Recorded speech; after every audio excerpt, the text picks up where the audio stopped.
All right, here's another quick test. As I think I showed on the previous video, I'm getting a trigger error. So the idea is it something that has to do with a common path, or does it have to do with channel 3 specifically? Now, almost all of the circuitry, especially the DAC stuff, is common. This here, I don't know if you can see this or not.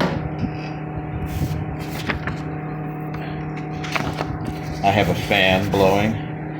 This here is trigger A.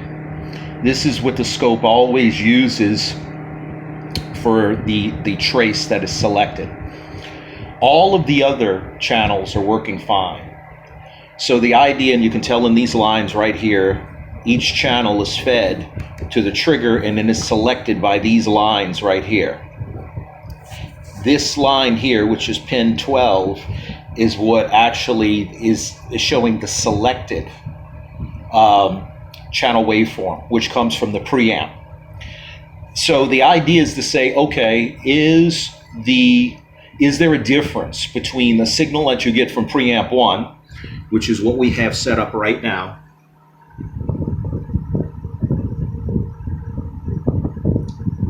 okay, and that's what's feeding into here, and preamp 3. So right now we're looking at preamp 1. This is what's coming off of preamp number 1.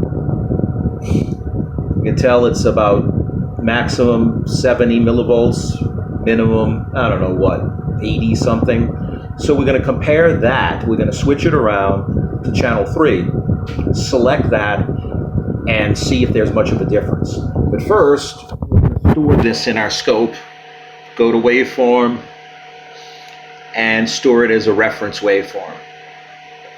All right, so I'll be right back when I have to change the channels. Hold on.